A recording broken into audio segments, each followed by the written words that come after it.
Bonjour et bienvenue dans cette première vidéo du chapitre 4, colorants, pigments, extraction et ensuite identification.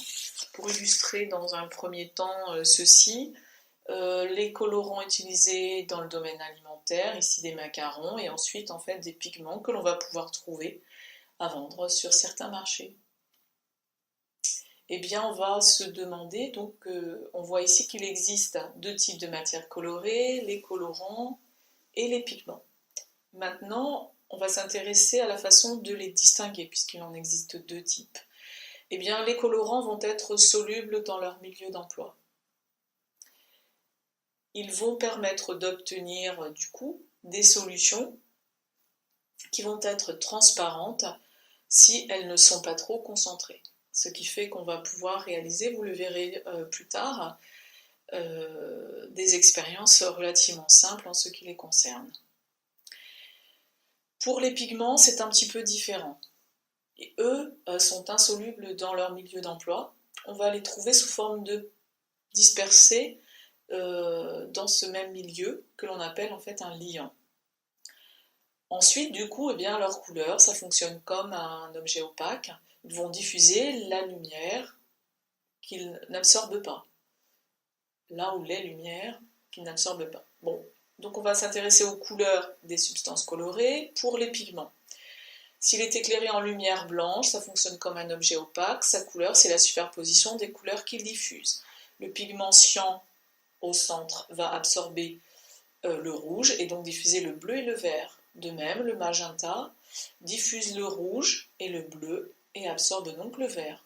Donc maintenant, pour une solution colorée, on réalise l'expérience suivante, assez simple en laboratoire. On place sur un rétroprojecteur, les unes après les autres, 3 boîtes de pétri contenant respectivement une solution de sulfate de cuivre qui va être de couleur cyan, une solution de couleur magenta qui est du permanganate de potassium et une solution jaune qui a été fabriquée à partir du colorant jaune de tartrazine. On va les positionner on va les positionner sur le rétroprojecteur.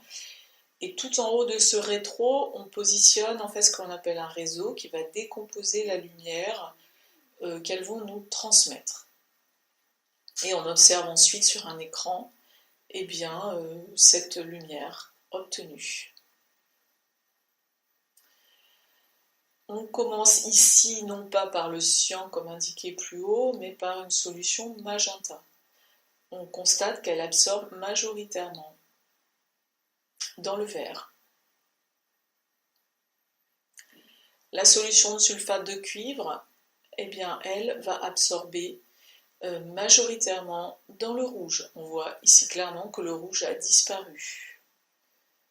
Alors, maintenant, dans un troisième temps, on s'intéresse donc au jaune de tartrazine. Et là, on voit que la bande d'absorption se situe dans le bleu. Alors, je suis d'accord, je n'ai pas donné le spectre de la lumière blanche, c'est-à-dire le spectre que l'on obtient au travers de la fente qui est positionnée sur le rétroprojecteur, qui est la décomposition de la lumière blanche par le réseau. Donc maintenant, je vais vous poser 3 questions auxquelles vous répondrez, sur le premier questionnaire. Dans chacun des cas, de quel type de synthèse s'agit-il? Aussi bien pour les colorants que pour les pigments. Ensuite, je vous demande de prévoir la couleur du mélange de 2 pigments, le cyan et le magenta. Donc cette expérience sera réalisée en cours. Et enfin, la couleur du mélange d'une solution de permanganate de potassium et de celle de sulfate de cuivre 2. Je pourrais réaliser donc ces expériences en réalisant des mélanges en peinture également. Cela reviendrait exactement au même.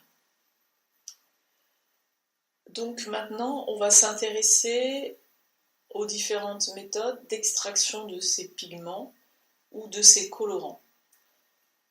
Ces méthodes ont déjà été vues en activité expérimentale 6 et 7. Donc les méthodes d'extraction. En seconde, vous en avez vu déjà une, c'est l'extraction liquide-liquide. Je vous donne un schéma, enfin un dessin, un schéma, qui rappelle le principe de l'extraction liquide-liquide. Donc je vous laisse un petit peu regarder, puisque ceci a déjà été vu. Alors en rapport avec ceci, du coup, je vous pose la question suivante. Vous avez vu l'extraction en seconde du diode de la bétadine par le cyclohexane. Pourquoi? Vous rappelez-vous, en fait, pourquoi vous avez utilisé le cyclohexane comme solvant extracteur. En activité expérimentale, on a vu l'extraction solide-liquide des pigments contenus dans le paprika. Vous comprenez facilement, vous avez extrait d'un solide le paprika, la poudre de paprika, les pigments que vous avez fait passer dans un liquide. C'est le principe de l'extraction solide-liquide. Maintenant, on va voir extraction et séparation. La chromatographie sur couche mince, dans un premier temps, va permettre de séparer les espèces chimiques contenues dans un mélange liquide et d'identifier ces espèces chimiques par comparaison avec des espèces chimiques de référence. Je vous en rappelle le principe, même s'il a été vu en classe de seconde. Donc on réalise 3 dépôts ici, à l'aide d'un exemple, sur une phase fixe, une plaque de silice. Celle-ci est ensuite placée dans une cuve qui est recouverte d'un couvercle dans laquelle on a introduit un solvant qui constitue la phase mobile. Ces espèces chimiques sont plus ou moins solubles et migrent par capillarité. Plus elles sont solubles dans l'éluant, plus elles montent haut, et si 2 taches sont situées au même niveau, elles correspondent à la même espèce chimique. Donc ici, une illustration, vous avez la première plaque, qui constitue en fait les dépôts. Ensuite, vous avez l'élution, c'est-à-dire en fait la migration par capillarité des espèces chimiques et de l'éluant. Et enfin, vous avez la révélation. La chromatographie ensuite sur colonne. Vous avez une phase stationnaire qui est un solide. Ici, c'était la silice. La phase mobile, c'est un éluant qui est versé en haut de la colonne. L'éluant migre non plus par capillarité mais par gravité. Plus elle est soluble et plus elle va descendre rapidement. Maintenant, il y a aussi le phénomène d'absorption. On a vu comment les séparer. Maintenant, on va se poser ensuite la question comment les identifier.